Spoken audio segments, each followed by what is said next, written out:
Welcome back to Savanna Techie. I'm your host, Rafael Ndwiga. In this video, we'll be looking at how to create a personal access token on GitHub. And the personal access token is what you'll be using to push content or to make Git commits or to clone repository from your GitHub account.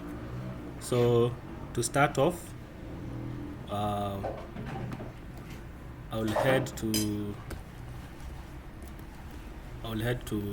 here, and then I'll search for github.com. Okay, so I'm already logged into GitHub.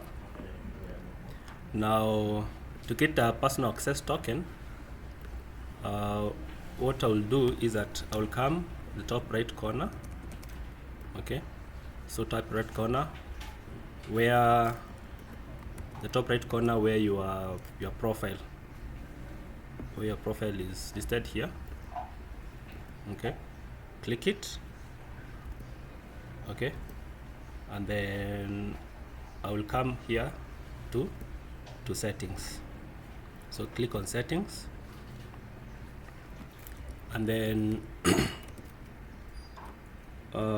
you scroll down and come here to developer settings. So I click developer settings, and then I will select personal access token here. Click on it, and then I will click here generate new token. So generate new token. I'll give the token a name. So Savanna Techie tutorials, and this token I need it to be valid for.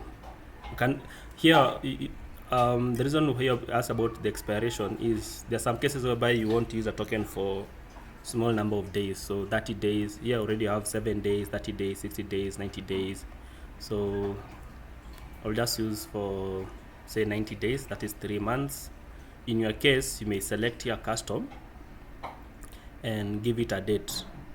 So the date I can say here it's 05/30/2023. Okay, and then I will check the first I will tick the first box that says repo, because I want on this particular permission, or what called the scope. The scope is the permissions that token can be able to do. So it has full control of the private repositories, also public repositories, and then I also give it access to workflows, read the packages, and then I'll also give it access to GIT.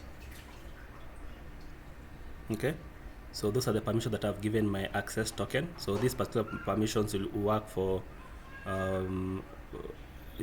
will work for the use case that I'll be using the token for. Once you have selected the scopes or the permissions, click generate token. So told that it must be value must be 05/18/23. 05/18.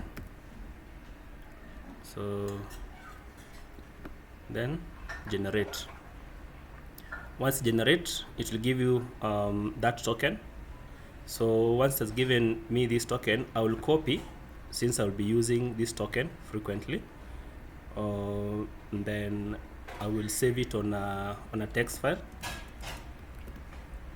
Okay.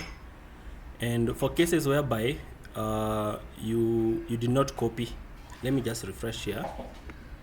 Let me refresh, and you can see here, for cases whereby you already generated the token but you forgot what that particular token was, you can come back to personal access tokens and then click on that token name, and then once you do that, you can come and regenerate a new token. So what will happen is that the previous token that you had will be overwritten by the new token. So if you had not copied, my advice to you would be, since you already have active integrations using the already existing token, we'll just to come to person access token and generate a new token. Okay, and if at all you already and just generate a new token. That will be the easiest one to work with.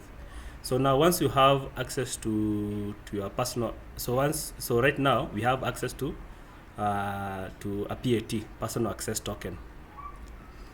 In the next video, I will cover how to create a Git repo.